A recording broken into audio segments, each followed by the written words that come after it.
From the loveliest village on the plains, this is the Southeastern Sports Podcast. Here comes Green. Here's the front of the plate. He is safe. Brave run. Ross swings enough drive to deep left field. That one's gone. That one's gone. Auburn wins. It's going to be to the goal line. It's going to be gone. It's a touchdown. And the Gators have won the game. There goes Herschel. There goes Herschel. Desperation play. Black's going to throw in the end zone. Got a man wide open. Larson, you got it. Touchdown, Auburn. Touchdown, Auburn. Now with this week's show, here's John Abrams, Riley Hubbard, and Grayson Pierce. Welcome on in, Southeastern Sports Podcast. The first week of college football is officially in the books in the SEC and across the country. So, guys, that's where we will begin. Before we get too much further into the recap of Week 1, we're pleased to have our very first guest in the history of the Southeastern Sports Podcast. Michael Pappas from ESPN 106.7 in Auburn, Alabama is joining us this week. Michael, thank you so much for joining us, man. So happy you're here. Yeah, thank you guys for having me. I'm excited. I didn't know I was the first guest. I'm feeling a lot of pressure now. No. Don't have too much pressure. I mean, it's just out of all the guests, we decided that you just needed to be the inaugural because you're just the best on ESPN 106.7, man. Oh, stop. Stop. We also want to talk to you because you were actually at the game in Dallas, the Auburn-Oregon game. So we'll definitely want to talk to you about that a little bit later on. But before we get started, the biggest games of the weekend, honestly, in the SEC, I think the biggest game, most entertaining game was the Auburn-Oregon game. Even though South Carolina losing was a big deal.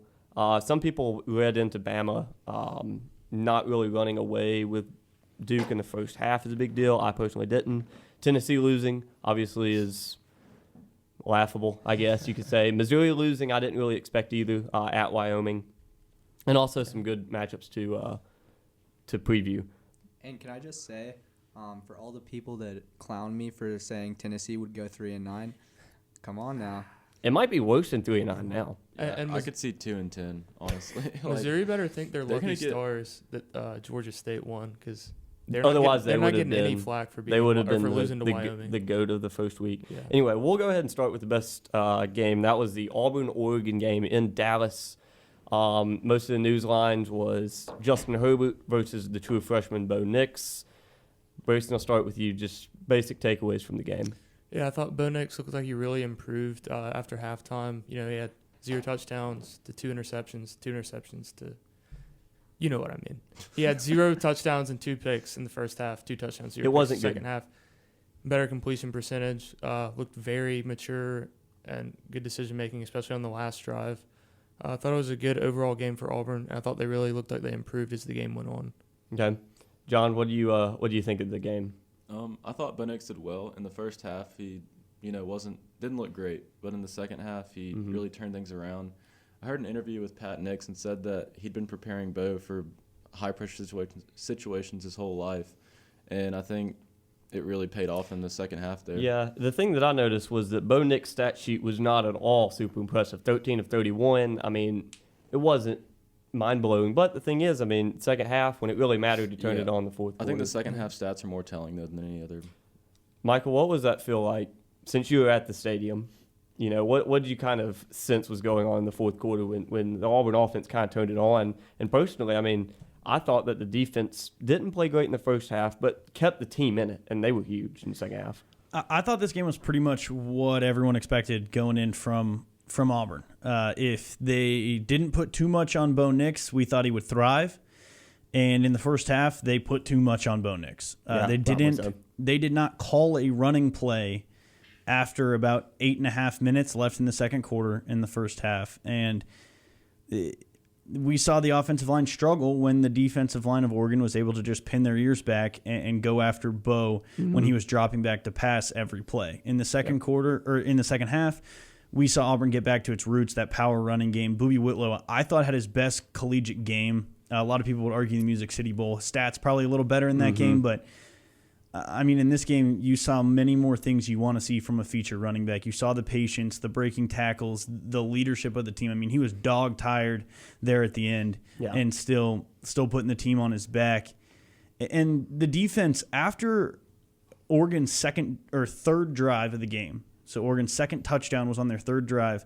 After that, Oregon had 12 drives, 11 of them ended in a punt, a turnover, or the end of a half. Yeah, that's the defense keeping you in the game. Exactly, which is what we kind of expected from Auburn, especially this early in the season. Usually the offense for Auburn takes a couple weeks to get going. So if Auburn plays the way they did in that second half moving forward, they're going to be a very tough team to beat.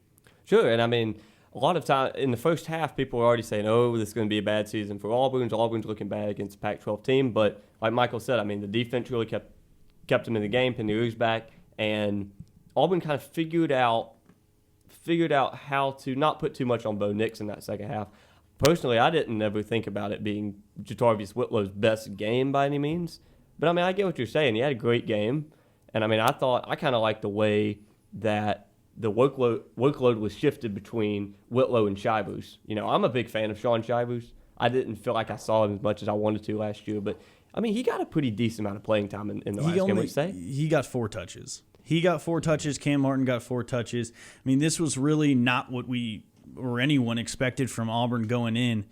Boobie Whitlow had 24 carries, and that was just far above any of the other running backs. I still want to see Shivers get a little bit more. I mean, he's the fast back, and then Whitlow is the power back. What do you think about Whitlow and Shivers? I think both of them are great backs. Obviously, Whitlow's going to be our feature back, but I think that Cam Martin showed that he could really take some of the load off of Whitlow as an every down back. He had some good runs.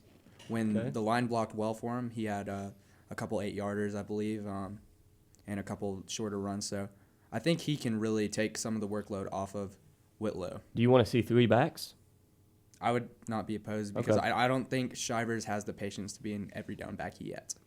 No, I wouldn't put Shivers as an every down back, but I definitely want him. You know, I want him to get maybe not as much as Whitlow, but I'd still like to see him a little bit more involved. Cam Martin is not really – I'm not a huge Cam Martin fan, but I know that Gus Malzahn likes to keep him in the system. I think the biggest issue with Sean Shivers is that, you know, by all accounts, he wants to be a between-the-tackles runner, and that's his running style, is he wants to run over people. He doesn't want to run around people, and that makes sense. I mean, he's good at what he does. The issue is that at his size and his speed, he's much more useful as a change of pace back, as someone they get out on the perimeter in the same way that we saw them do with Eli Stove there in the second half when Eli Stove broke that big run. And that was one thing that I was surprised we didn't see from the Auburn offense is they didn't do a lot to get their guys, their playmakers out in space. That was something that was like Oregon's whole offensive plan. And luckily the Auburn defense tackled incredibly well in open space. They made so many solo tackles out in space. The defensive backs for Auburn played out of their minds. The linebackers for Auburn, KJ Downhill Britt, Zacoby Chainsaw McLean, and Owen Pappo, they were all over the field. Chandler Wooten got in on a couple tackles. And Chandler Wooten don't get nicknames? Not yet. I haven't come up with them yet. So, and Truesdale is the guy who everyone is – his stock seems to have risen the most coming out of that game. There aren't enough good things that you can say about that, the way that the defense played. And it's also worth noting, this is not just a Pac-12 team. I mean, this is the team that is probably the favorite to be the Pac-12 champion. Or Washington. I'd be surprised if Oregon didn't win out. Yeah, I would be too. Now, they seem the issue is that they talented. have to go to Washington. Right. That's their big Wazoo game. I would still put Oregon as my favorite. That was a physical Pac-12 team, though. Right. I mean, I don't think. And I think a lot of people would say that Oregon played well enough to win that game, and I mean they honestly did in the first half, yeah. But in the second half, Auburn gave up 13 rushing yards. Another point I want to get to before we get to break, I think that it's pretty safe to say after this game that Auburn fans are kind of in agreement that Bo Nix has kind of solidified his starting job after this game. Just the way that he finished the game, etc., kind of put the stamp on his job. If you were Joey Gatewood, would you want to transfer before the deadline? Grayson, I'll start with you. I heard an interview with Joey Gatewood. I don't know when it was. It was after the Oregon game, talking about his touchdown, which I believe is the only play he right. That's his only snap. And he said, it meant a lot to me because it meant a lot to the university and to my teammates. And I was just really impressed with that attitude, especially with all the hype he'd had coming in. I mean, it was years before he even signed with Auburn. People were talking about him as, next Cam Newton, the next great Auburn quarterback. And, I think he does have a lot of talent. And to be that humble in the position he's in and to just put the team first is really impressive. So I think he'll definitely stay with Auburn throughout the season. Of course. Just a quick point of clarification here. He is already redshirted, so he doesn't have a deadline. The deadline would be if he was going to take this season as a redshirt season. So he is going to lose this year of eligibility regardless. Right. So for me, there's not really a reason to transfer. You might as well play in, hopefully the Tulane game, and then it certainly looks like the Kent State game, the Samford game. You might as well get that tape on film. True. Yeah. What you're saying is not the same as like a Kelly Bryant. Correct. Or a yeah. Because Kelly Bryant was able. So Kelly Bryant this season is a redshirt senior because he was able to have last year count as his redshirt year. Okay. Right. If he was going to transfer, he already would have transferred this year. I do think. I think at some point he will transfer. And that's still a good weapon for Auburn to have that as his backup quarterback. And some people are still pushing for a 2-quarterback system.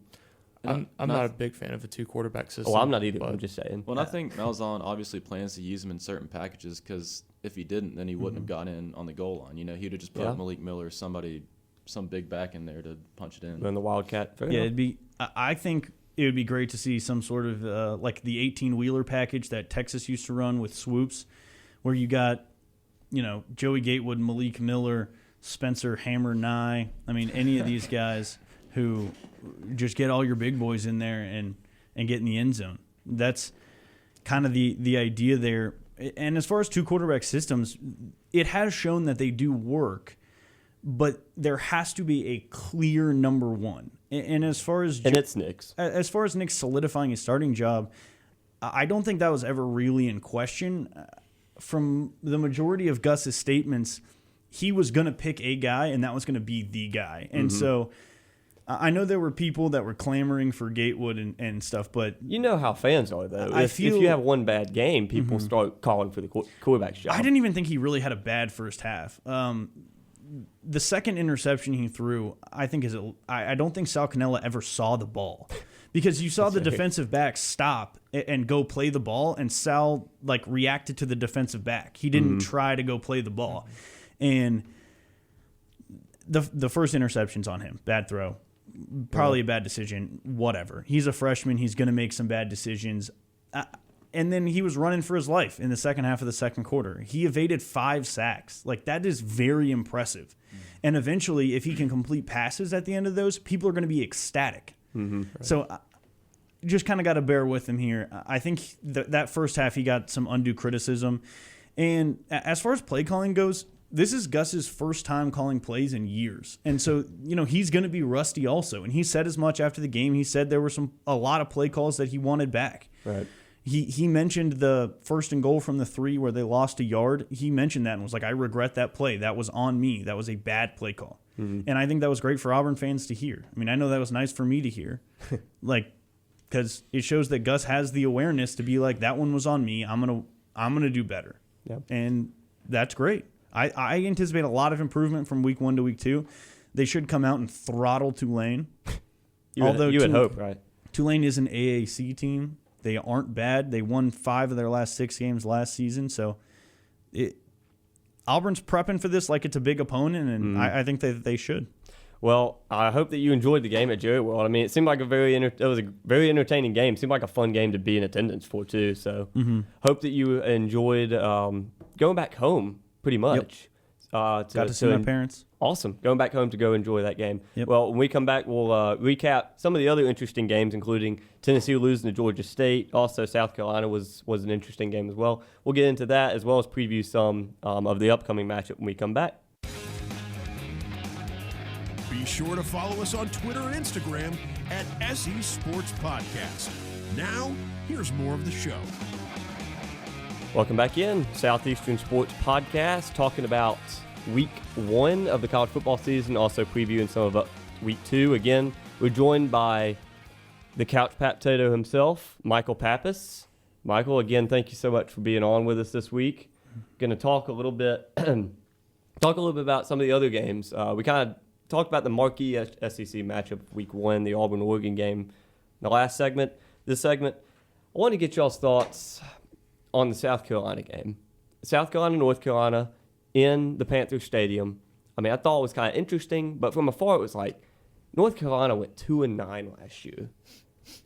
They're not good. That's not a good team. And, Mac Brown is back there. I get it, but that's a bad team. And for Jake Bentley to start his senior year the way he did, it's just a shame for South Carolina. And I think most people, at least when we did our preview of the SEC before the season, most of us had South Carolina, as the third best in the East. And they're not really showing that right now. But I wanted to get y'all started. John, I'll start with you. Yeah, I had South Carolina finishing third in the East. I think did that too. could still happen just because the rest of the East is so bad. I mean, I guess Kelly Bryant looked good for Missouri. I didn't watch a ton of that game, but In a loss. do what? And a Kelly loss to Bryant Wyoming. did not Yeah. look very good. He threw for 400-something yards, though. Didn't he? Well, the whole team, the team as a whole didn't look good, even if Kelly Okay. Bryant did. Well, yeah, the East looked pretty bad as a whole. So Yeah. The SEC looked kind of bad. Yeah. But, yeah, I thought that South Carolina losing was pretty rough. And, I think Jake Bentley's pretty good, but he just didn't have his A game, and defense didn't really show up either. Michael, did you get to watch any of that game? Yeah, North Carolina starting a freshman quarterback. I don't think it's really fair to base just their performance last year and say that they were a bad team. They weren't a good team. last year. I Yeah, agree. Okay, that's fair. But don't you think South Carolina should have won the game?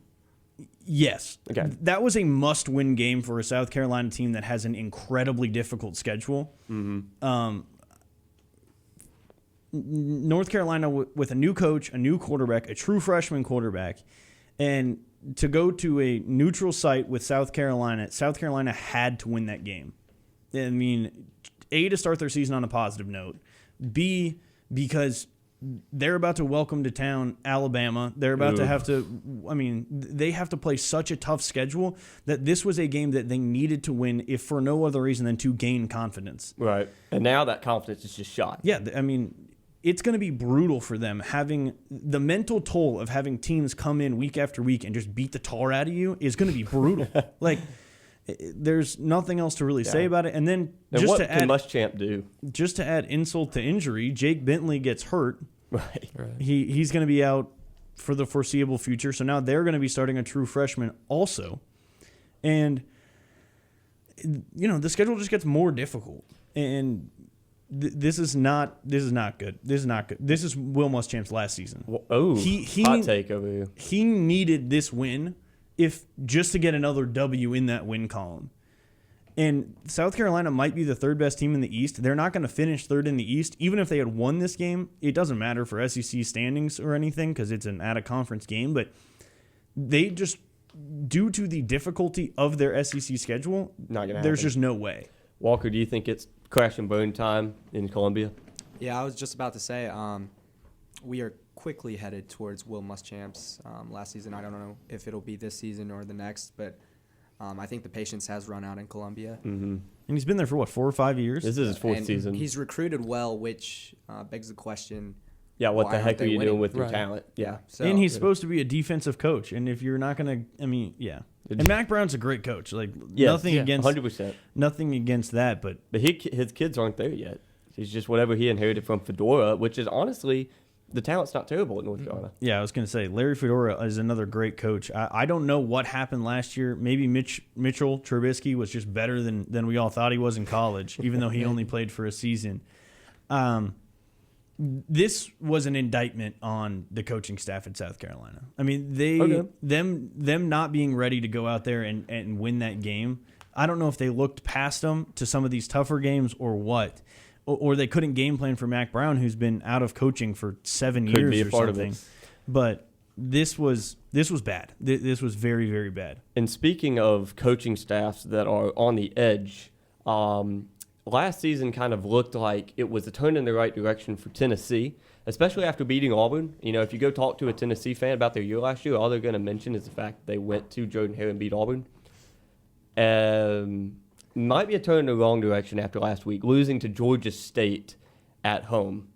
You can say that Georgia State might be one of the best teams in the Sun Belt, but here's the thing. You can't lose to Georgia State at home. Paid them just shy of $1 million for them to show up and lose. They may be in the Sun Belt. I mean, they may be the best team in the Sun Belt, but they're still from the Sun Right. Belt. And Tennessee's defense made Dan Ellington look like Nick Marshall running against them. You know, and Georgia State's coach, who looks like he wet his pants. It was very, very well coached game. And that's the thing is Georgia State didn't get lucky. There weren't really flukes. No, not at all. I don't think I thought they played well. I don't think there were any injuries from Tennessee or any penalties or any really adverse circumstances. It was just Georgia State was better prepared for the game and wanted to win more. There were some big mistakes that Tennessee made. I mean, a couple of really big ones. But the thing is, Georgia State capitalized them like any good team. I mean, mistakes or not, though, Georgia State just looked better. I mean, Right. they were Yeah, more they really physical did. up front. Their skill players looked better. I mean, I don't know where this talent is going at Tennessee. I mean, Any hype that was behind Jurek Garantano, I might have said his name wrong, Garantano, I just don't know how you can have any confidence in him anymore. I mean, and I was somebody who was thinking he might have a step up this year, but after that game, it does not look like it. And you talk about the talent, Tennessee, has players in the NFL that have played, defensive line, and yet Georgia State was pushing them off the ball and had a very good run game going. I don't like putting people in this position, but I think it might be crash and burn time at Tennessee too. What do you think, Walker? I think so, and I think one of the most kind of stats that tell you about how this game went down is I believe Tennessee had 93 rushing yards and Georgia State had 213. And that disparity It's just a domination. It's pretty inexcusable, like you said. Jeremy Pruitt, a defensive-minded guy who's got good recruits. Butch Jones put together a good set of athletes. I think, again, you're looking at a similar situation to Will Muschamp at South Carolina, but even more dire. Sure. And I think Pruitt has more time than Muschamp does, but if he keeps doing things like this and his teams keep losing like they are right now, I think this could be a very short tenure for him. Yeah. Michael, you've already called for Muschamp's job. Do you think Pruitt is in hot water, or do you think Tennessee's going to bear with him? This was the worst loss in Tennessee football history. Hands Another down, hot take over there. I mean, The it's hard to worst- argue with. It is can't hard say to I think argue of with. another one, Yeah, it's hard to argue with. They were over 3 touchdown favorites in this game, and Georgia State went in, put up 38 points, and beat them. Tennessee did not lose this game. Georgia State went in and beat them in Fair. Neyland Stadium. This is the worst loss in Tennessee football history. I don't think Jeremy Pruitt's going anywhere. I think Pruitt is going to use this game as a jumping off point, and Tennessee's season is going to turn around. I don't think they're going to compete in the East. I'm not nearly as high on them as I was coming into the season. Jeremy Pruitt is a good coach. I don't know what happened in this game. Maybe they were ill-prepared. Maybe they just thought Georgia State was going to come in and roll over. But this is Georgia State's Super Bowl. Like, they came in, they came in like, if we win this game, we could go 0 for the rest of the season, and this is all that matters. It Would be a successful season. So I think Jeremy Pruitt's going to make more noise in the SEC this season than that game suggested. I don't know if it's going to be a look at the entire depth chart, but something's going to change. This was a wake-up call for that Tennessee team, and I think Pruitt is a good enough coach that he's going to turn some things around. Butch Jones left the cupboard very dry. People don't realize how bad the situation really was at Tennessee, and last season showed that. I thought Tennessee would at least make a bowl game. I'm not convinced that they won't make a bowl game. I don't think they will. I don't think that – I'm not sure who they play this weekend, but I'm going to take Tennessee, and I'm going to lay the points. I think they play It's BYU. Yeah. Yeah. I'm going to take Tennessee and lay the points. I think Tennessee's going to come out with a vengeance and try to just absolutely bury whoever they play to show people that they're not soft. Okay. Well, and I think and the media's been hammering them, so maybe they will. I think this game shows that Jeremy Pruitt isn't a good coach, though, because if he can't get his team prepared for week 1, I mean, you have 2 weeks to prepare for Georgia State. And if you can't get ready for Georgia State, I mean, how are you going to go to BYU and beat them? Personally, I think he is a good coach. Now, obviously, Defensive coordinator or head coach? A lot. I think he's just a good coach in general. Now, a lot of I get what you're saying as far as he didn't have the guys prepared, etc. But like Michael said, I mean, I think he's a good coach. I think he has a good mind, all that. He was just dealt possibly the worst hand possible. I mean, Derek Dooley gave a bad hand to Butch Jones. Jones, And Butch then Jones was Butch awful. Jones gave an even worse hand. Also, to it is worth noting that we don't know how much of the game planning he actually had a hand in, because a lot of these coaches in these CEO roles don't do a lot of the actual game planning.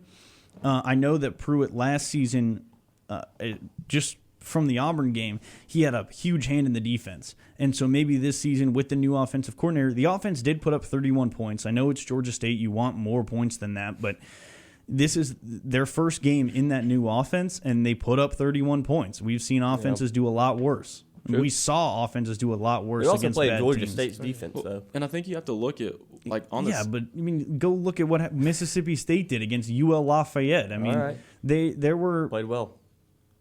there were a lot of SEC teams, especially in the East, that struggled. Mm-hmm. I mean, Ole Miss's offense put up 10 points. against Memphis. Who thought that? Memphis. Who thought that we were going to come out of the Ole Miss Memphis game talking about how good the Ole Miss defense and the Memphis defense looked? Zero people. I mean, you would have thought that game I would have did ended. expect Memphis to win, though. I mean, yeah, I expected Memphis to win. Also, Memphis is probably a better team, but I expected to come out of that game the score being like 38-35 or 38-30, not 15-10. It was a weird game. Yeah. Definitely a weird game. And that's not to mention Kentucky really struggled with Toledo. You know, they trailed for a It decent was portion just a of that bad game. week altogether for the SEC East, big time.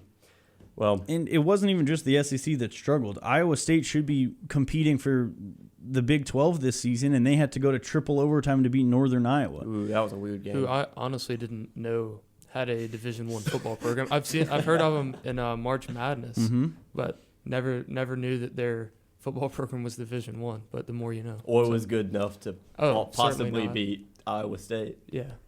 Yeah.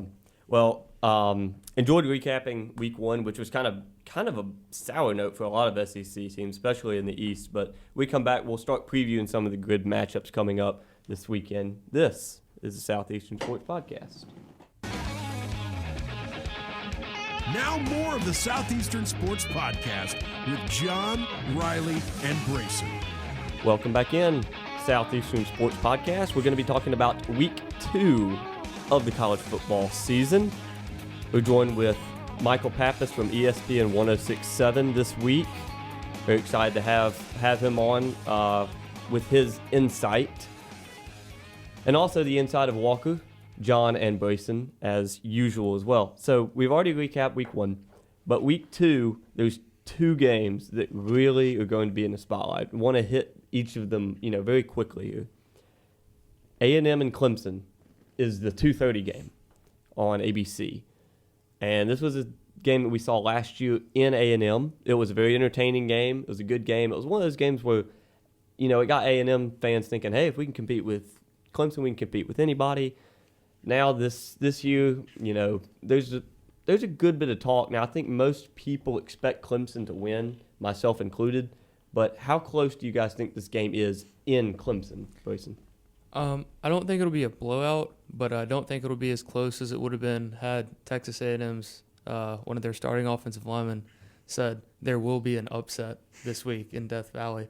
So I'm not sure that was a great idea. I think A&M will hold their own. It might be a lot like last year, but I'm not going to say it would be as close. Last year they had Kelly Bryant. This year it's Trevor Lawrence. Mm-hmm. That's true. I think Clemson wins this one handily, but A&M will definitely put up a fight. John? Give me Clemson by at least 2 scores. So not really that close. No. Okay. The line on this game opened at Clemson minus 19, and in like an hour it had been bet down to A&M plus 17.5. Ooh. I mean, that's a huge swing. I'm on A&M in this one. I think this is going to be a much closer game than it sounds like you guys do. Do you think A&M wins or they... I think it's more likely that Clemson wins, but it would not surprise me if A&M went in and won that game. Jimbo Fisher has a lot of experience coaching against Dabo Swinney. This is not a typical SEC-ACC matchup. Mm-hmm. And last season, the reason that A&M hung in that game was not because of Kelly Bryant, but because Kellen Mond was picking apart that Clemson secondary. True. And he looked good last week against Texas State. A&M looked great last week. And Clemson struggled. Trevor Lawrence made some mistakes. Made a good tackle, but he made some mistakes. And if you can slow down Travis Etienne and that running game, you've got a good shot at Clemson. And A&M is a team that's going to put up points. They're going to score. Fair enough. Kellen Mond it certainly looks like he's improved each season that he started. This is his third season starting. I like A&M as a football team. Their schedule also one of the toughest in the country, if not the toughest. I expect this game to come down to the end once again. I will say that Kellen Mond really impressed me last week against Texas State. Now, I mean, I get it, it's Texas State, but he really did look good. And this A&M team looks good. I mean, defense, really all around, they look pretty solid. Now, when they play Clemson, that will be very telling of the team. Even if they play them close, that will impress me. But here's the deal. I think this is the hardest game that Clemson has on their schedule. So it'll say a lot about both teams, really. I agree it's their toughest game on the schedule, but do you think, Michael, that A&M will be able to stop Clemson's defensive line? Yeah, I do. I mean, easily? Not easily. They'll make plays, but this is an offensive line that lost 4 first-round picks. Ouch. Yes, Clemson is in a position where they get to, roll in brand new 4- and 5-star guys, but replacing 4 Alabama's never had to do that before. Usually Alabama's replacing 1 first-round pick and a 4th-round pick and a 6th-round pick, which is incredibly difficult, and they've done it remarkably well. But to replace 4 guys that are that good, I really struggle with that. And I know A&M lost their leading rusher in school history after last season, but A&M it has recruited very well. That was never really an issue under Sumlin. It's definitely not an issue under Jimbo Fisher. So I'm not that worried about A&M going into this game. And for A&M, this is a huge tone setter, and it's in the middle of the day, which that does matter. It's not Death Valley at night. Right? And if you're an Auburn fan, you want A&M to win this game. So that A&M is riding high. It makes and then when you beat them, it makes the Auburn game much less important for A&M. Because if A&M loses this game, that Auburn game is like their Super Bowl. They have to win that game. That's a good point. I mean, I'm always cheering for the SEC unless it's Alabama, period. But, I get the point. And, again, it wouldn't shock me if A&M won. I think Clemson wins by 7. I think it's a lot closer than people are expecting. I think Clemson wins by 7, but who knows? I mean, A&M could give them a run for their money. We haven't really seen – Clemson lost a lot of big pieces from last year, so, we'll see how they look. Walker, who you got in this game and by how much? I think Clemson pulls it out in the end. I think they'll probably pull away around the 5-minute mark of the 4th quarter. Pull away? Okay. I think it'll be close throughout the game, and I think it'll be a good game. And I think one of the most interesting matchups to watch is not actually an on-the-field matchup. I would say it's Brent Venables' scheme versus A&M's offense. I think Venables is an amazing coach, and I think he'll be ready, and it will just be the response and the adjustments of the A&M offense to the schemes he has in place. True. And if we're talking about coaching matchups, give me Dabo all day over Jimbo. I think he's way better. Yeah, give Jimbo some respect now, John. Come on. Florida State was falling apart when he left. I don't buy Jimbo, but okay, that's just fair. me. So. I think Jimbo is a good coach, but I would have to agree that Dabo is definitely better. Just what he's done with Clemson these last few years. Yeah, Dabo. I mean, they're both great coaches. Jimbo versus Dabo. It's going to be a good matchup. Yeah, the matchup for me is one that you just mentioned. If that Clemson defensive line can put pressure on Kellen Mond, it's really going to take a lot of pressure off of the defensive backfield for Clemson, which wasn't very good last year, and I don't think is really much better this season. And I know Clemson played an ACC foe, but Georgia Tech moving from the triple option into a real offense, that's not really a big test there for that defense. I give A&M a very good chance to go in and win this game. I mean, they almost did it last year, even though that was in Kyle Field. At night. Right, and they almost did it at Kyle Field last year. So you heard me mention that game will be 2:30 on ABC, which begs the question, what the heck is a primetime game, if you're not aware? LSU and Texas. Kind of a weird matchup, but definitely one that is very intriguing and I think will be a good game. John, I'll start with you. Who wins a game and by how much? I think Texas also by 2 scores. Let's make it Woo. 10. Okay. So no respect for Edo. No. Fair enough. Okay. Well, there's a lot of people riding high on Texas, and so we'll let the Texans speak on this one. Texas has to replace a ton from the defense. Joe Burrow looked way better than I thought he would in 5 LSU's touchdowns, right? new offense. Yep. I think it is much more likely that the season we saw from Ed Orgeron last year is a statistical outlier in his coaching career. But the way that they looked in that first game, again, against a lesser opponent, it is telling. And I was riding high on Texas coming into this game. Texas also looked good against a lesser opponent in their first matchup. But at the end of the day, I'm going to go with Texas. Tom Herman is 18-2-1 against the spread as an underdog, as a head coach. That's by far the best in the nation since he became a head coach. I believe LSU's favored by 4.5 in this one. I'm surprised LSU's favored. I like Texas at home. Sam Ehlinger is a gamer. I mean, that guy goes out and wins football games, and I think he'll be able to win it for Texas at the end. Although, so you think it's a Burrow versus Ehlinger thing? You think it's going to be a high-scoring game, or okay? Because LSU has a good defense. LSU Always does have do. And Grant Delpit is obviously their big difference maker, but replacing probably the best linebacker in the country in Devin White from last season, Yeah, and it's true. Debatably one of if not the best cover corner in the country in Greedy Williams. I just bless you. It's hard for me to believe that they're just going to come out against their first good offense of the season and play seamlessly. The skill position players for Texas, Colin Johnson and Devin Duvernay are both incredible players. Texas is super thin at running back. Their running back roster, or their running back depth chart right now, is like a true freshman and their backup quarterback. So And a linebacker after him, I think. Yeah, I would expect Texas to spread the field out and put this game on Sam Ehlinger. I think this is going to look a lot like those Cardale Jones team that won the championship. That was a Tom Herman offense that he just played into his strengths of his quarterback, which was running the football and quick passes and leading to bombs, play action bombs. And I like Texas in this matchup if they can slow down that LSU offense, which is something that I did not think that I was going to be saying about LSU going into the season. But Joe Burrow surprised me in week 1. I'll be the first one to say that. I'm not high on Joe Burrow. I think he is a slightly better version of A.J. McCarron. Okay. I think that's a very good. He thinks he's a lot. He thinks that he's the best Joe quarterback Burrow, in the league. If you ask he's him, pretty swag though. He right? thinks he's. oh gosh. Who does he think he is? Somebody very good. I thought he was the Anyways. Derek Dietrich of college Yes. Well, that's who he is, but who does he think he is? According to Bryson do you Pierce, think he is you the are? Derek Dietrich of college football. Anyways, Bryson, After that- I want to see what are you watching in this game? I think both teams are losing a lot on defense.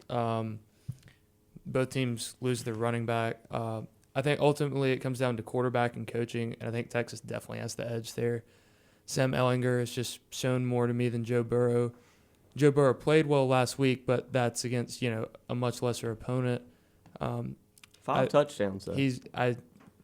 I just haven't seen anything from him yet to make me think he's anything other than a game manager. Okay. And Tom Herman, no disrespect to Orgeron, but Tom Herman is definitely a better coach, in my opinion. I think Texas wins this game. Okay.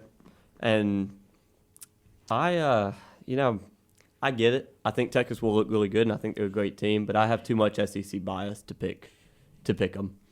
I think LSU takes it in a lower scoring game than people expect. Would you call Joe Burrow maybe the next Drew Brees since he wears number 9? No. I'm and not. I'm not plays saying for a Joe Burrow is team going to win the Heisman. I'm just who saying wears a shade of gold? LSU's still good, and they still have a solid defense. I get that they're playing. The in resemblance Texas. is uncanny, Riley. I get that they're playing in Texas, but I don't know. I have too much SEC bias. I think LSU pulls it out, but it will be a great game to watch during prime time. We come back. We'll wrap up the show. I'm sorry, Walker. I want to give you a shot. Yeah, Go it's ahead. all good. I really don't know a whole lot to think about this one. I think they're fairly evenly matched. I think the coaching edge obviously goes to Herman, but I No say respect for Ed O. Right? Texas by a hair. Okay. Ed O is a great player as coach, but strategically, he's just not in the same class as Tom Herman. People forget he was on the hot seat 2 years ago, though.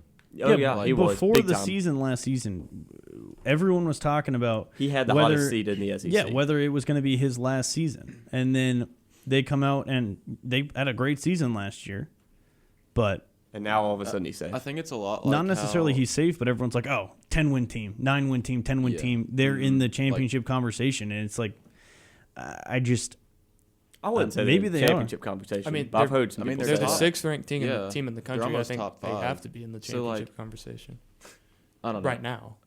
I mean, I think I mean, it's if you a- look at LSU's schedule, they have to do what they've apparently can't do. If they can beat Alabama, there's no reason they're not in the college football playoff conversation. That's literally, even if they lose to Texas.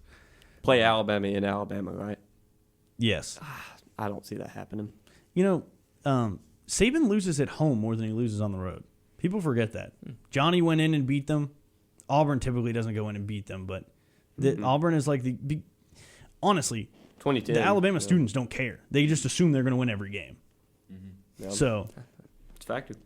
and Saban has said as much, right? I mean, Saban has called out the student section multiple times because they all leave in like the second quarter. So yeah, I know the homecoming Great game. There was culture almost there. nobody, almost nobody there after halftime, and he came out and dogged them to the media, which is probably not the best way to get students to come to your games. But No, nonetheless, well, what do you think Ju- would but, happen? but having Ray Rice come in and talk to your team about how to treat women is also probably not the best idea. that was a big step in the right direction. But he has won a lot of championships, so who am I to question him? Okay, I guess. actually don't hate the Ray Rice thing. If there's one person who can talk to you about how someone doing who's anything not to to a treat woman can women. ruin your life, like, and even in that situation, both Ray Rice and his wife, fiance at the time, wife now, were like, I mean, she even was like, yeah, I was being a crazy person. I kind of deserved it. Not that anyone deserves that. Obviously, you should never hit a woman, and the video of it is just absolutely brutal. But by all accounts, he has tried to turn his life around, and I get it. He's untouchable in the NFL, has been for years, but I mean, I didn't read the story, so I'm not really up on it. But I get what you're saying. I mean, the guy is case A. I mean, he is patient zero for how hitting a woman can ruin your life. Mm-hmm. Ruin it. It ruined his life. Yeah, Yeah. it ruined 100%. his life. So I don't really. You have to assume that he's going to go in there and be like, "This ruined my life. Don't be like me." Yeah. Fair enough. Well, when we come back, we'll wrap up the show. Enjoyed previewing this week's two biggest matchups. Stick around. Now more of the Southeastern Sports Podcast with John, Riley, and Brayson. Welcome back in, Southeastern Sports Podcast. Just got done talking about Week 1 recap and previewing some of Week 2's matchups. Before we get out of here, we'll make a short segment. I do want to talk about the Braves just briefly. And Michael, I'm sorry, we don't really get to talk much about the Rangers. That's your team, right? Yeah, if I had to pick a baseball team, it'd probably be the Rangers. Yeah, well, sorry. That hadn't been a fun year so far. No, I I mean, I know literally- it doesn't affect you a whole lot. I was about to say I literally wouldn't know. So Fair enough. Well, Braves still have the second best record in the NL East right now. And a lot of people, I mean, I get that it's wait, are they early. not winning the? I thought they were winning the NL East. I'm Dodgers. sorry, you're right. Second in the National League. Thank you, Michael. And See, all- you know more than you I mean, than you I act pay, like. I pay attention to the teams that are good, but like, Second best record in the National League, leader of the NL East on by pace for 6.5 100 games. wins, also. Yeah, and for the second straight season, right? that'd be a huge deal. Didn't they get- They got 95, I think, It last was year. very Okay. close. Yeah. Excuse me. But yeah. So the Braves, people were very harsh about the newcomers in the bullpen not really performing well at first. They've really come around. Melanson has ended up being a great closer, which was not the first option. It was Shane Green, but Melanson's become a great closer, and I think Shane Green's starting to come around a little bit, and it's added a lot of depth, and I think it makes Braves fans even more confident behind this offense that's got Acuna running at 1,000 miles an hour. Freddie Freeman just had a 5 RBI night a couple of nights ago. Donaldson brings rain every time he swings the bat. I mean, here's the thing, and I'm not necessarily someone who's a huge component of hitting a ton of home runs or whatever, but this offense is high-powered, and it's dangerous to any pitching staff. Even the Dodgers, even the Cubs, even whoever you want to give in the wild card. I think this team can do some serious damage in the playoffs.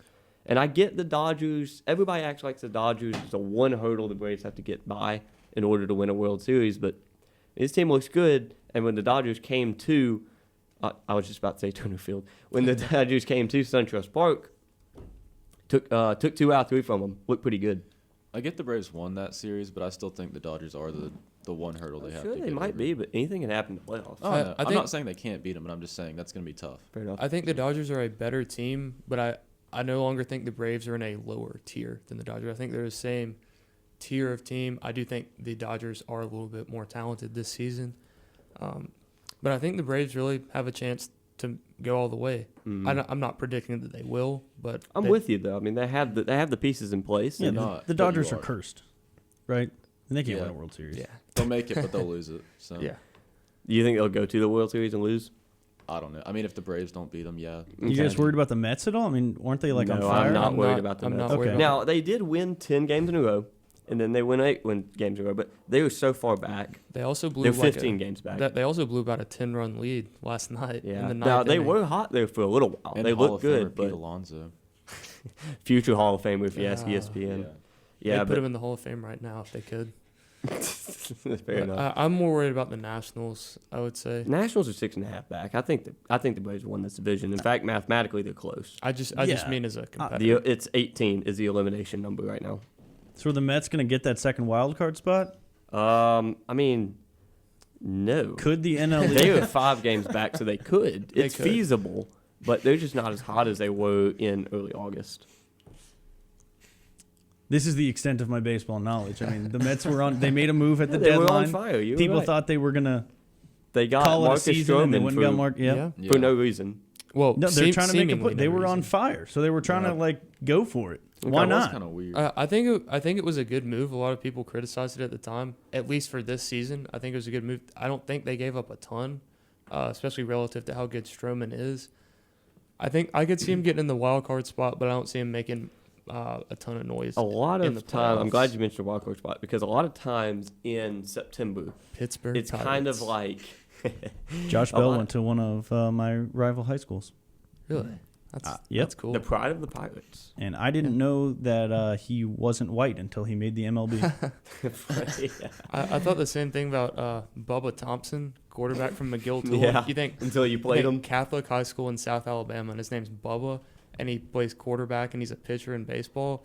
Look, I'm not trying to say anything, but I thought he was going to be a white guy. Fair enough. So, How could you? Anyway, a lot Is of Matt times, Corral white? As long as we're talking about the SEC.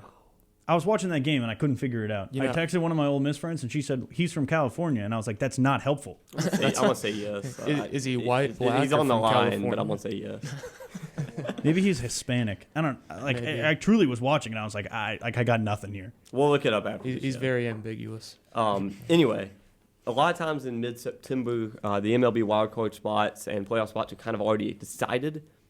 I think this year the wildcard race is going to be wide open in both leagues. We've got, in the National League, Washington and Chicago hold the top 2 slots. Right behind them, 2.5 games out are the Phillies, 3.5 games out are the Diamondbacks, 4 games out are the Brewers. In the American League, Tampa Bay... So who's winning the NL Central? Well, right now it's the Cardinals Oh, by 3 games.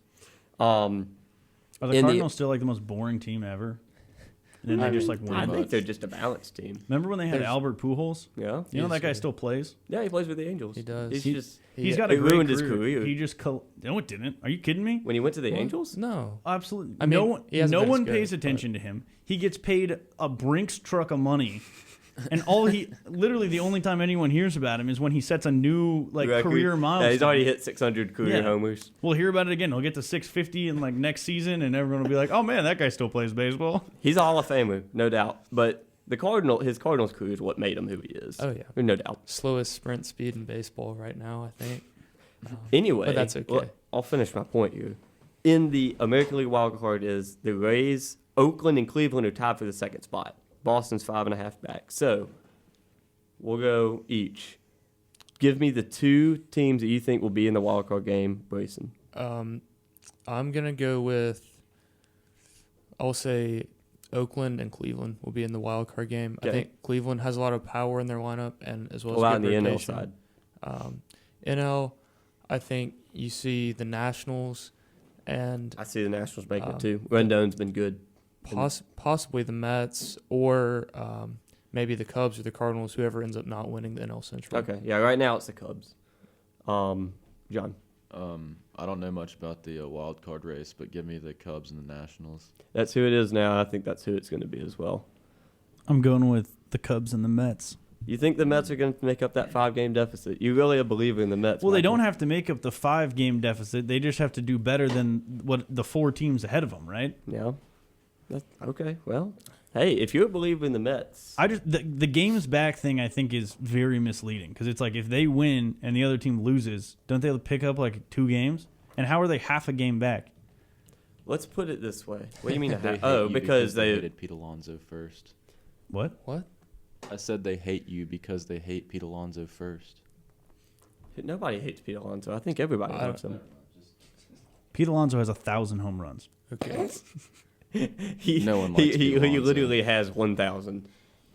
Yep. I think kidding. I think Pete Alonso is very averagely viewed. Wow. Hot take. Okay. Some people like him and some people don't like him. I think he's good.